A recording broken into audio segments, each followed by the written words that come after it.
Hello friends, नमस्कार दोस्तों। चंद्रयान-3 के चंद्रमा की कक्षा में सफलतापूर्वक प्रवेश करने के एक दिन बाद अंतरिक्ष यान द्वारा ली गई चंद्रमा की पहली झलक जारी कर दी गई है। इसरो ने इसको साझा किया है। इसके साथ ही हमारा उतावलापन और भी ज़्यादा बढ़ गया है। चांद हमारे लिए सब्र का बादशाह है।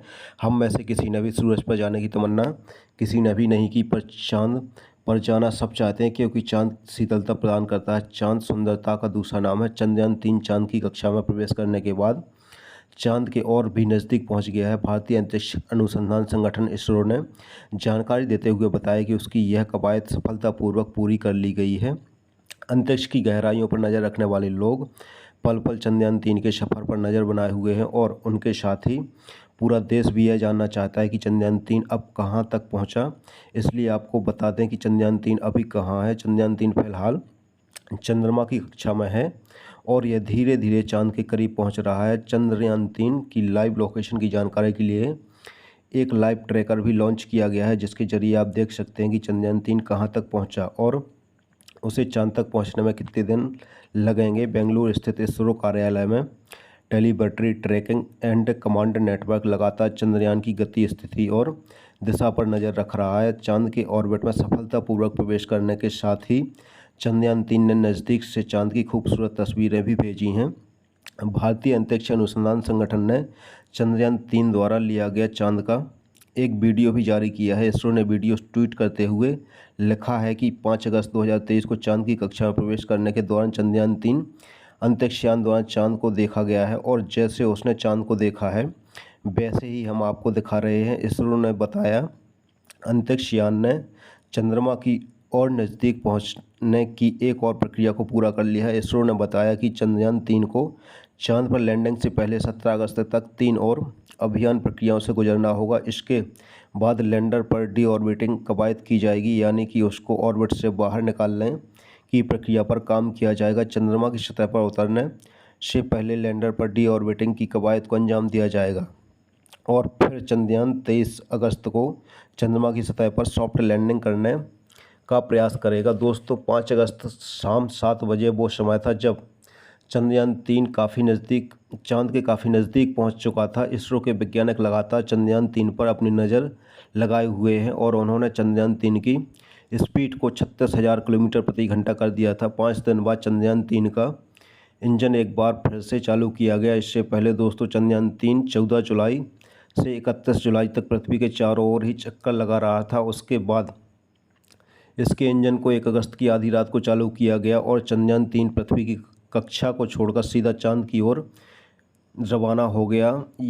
यहाँ से चंद्रयान की मेन यात्रा शुरू हुई 31 जुलाई से 1 अगस्त को, और फिर 5 अगस्त की शाम को वो समय आया जब चंद्रयान अपने लक्ष्य के बहुत करीब जा पहुँचा था, जहाँ पर उसे ठहरने की ज़रूरत थी, जहाँ पर उसे अपनी स्पीड पर ब्रेक लगाने की ज़रूरत थी। यहाँ पर वैज्ञानिकों को इसकी स्पीड कम करनी थी, और दूसरा इसको चंद्रमा की कक्षा में भी डालना था। ये काम इतना आसान तो नहीं था। दोस्तों, चंद्रयान की स्पीड इसलिए कम की गई क्योंकि चांद का गुरुत्वाकर्षण बहुत ही कम है, इसलिए स्पीड कम करने के लिए चंद्रयान-3 के इंजन को चालू किया गया और इसके थ्रस्टर्स को 25 मिनट तक ऑन करके रखा गया। इसके बाद चंद्रयान-3 ने वो काम करके दिखाया जिसकी उम्मीद पूरा देश कर रहा था, और वो था चांद की कक्षा में सफलतापूर्वक एंट्री कर पाना, जिसमें चंद्रयान-3 और इसरो के वैज्ञानिक सफल रहे। चांद की कक्षा में चंद्रयान का सही तरीके से एंट्री करना हम सभी के लिए बड़ी खुशी की बात थी। यूँ मानिए कि आधा मिशन सक्सेसफुल होने की बात थी। इस बात से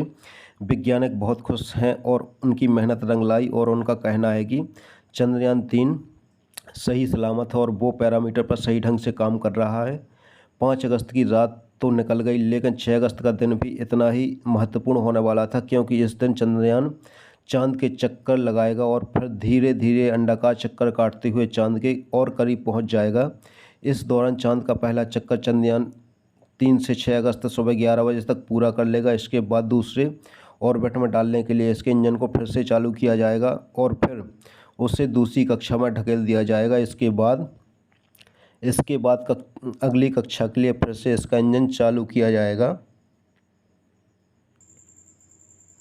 और ऐसा करके 9 अगस्त के बाद अगली कक्षा में एंट्री करने के लिए हमें 14 अगस्त का इंतज़ार करना पड़ेगा, यानी कि 7 अगस्त को जो काम होना था वो हो चुका है। 12 अगस्त को इसे चौथी कक्षा में डाला जाएगा और उसके बाद 16 अगस्त को चंद्रयान 3 5वीं कक्षा में प्रवेश करेगा, जो कि इसका लास्ट ऑर्बिट चक्कर होगा। तो दोस्तों, चाँद पर जाना हमारे लिए इतना आसान नहीं है, लेकिन वैज्ञानिक भी अपनी भरपूर कोशिश में लगे हुए हैं और चंद्रयान की हर गतिविधि पर उनकी नज़र भी टिकी हुई है। चंद्रयान को चाँद पर पहुंचने में 8 से 10 दिन का समय और लगने वाला है और तब तक यह चाँद के इसी तरह चक्कर काटता रहेगा और चाँद की सतह से जब यह ठीक 100 किलोमीटर ऊपर रहेगा तब यह अंडाकार पथ को छोड़कर एक सीधे पथ में आ जाएगा, यानी कि इसकी नज़दीक से दूरी भी 100 किलोमीटर रहेगी और इसकी अधिकतम दूरी भी चाँद से 100 किलोमीटर ही होगी।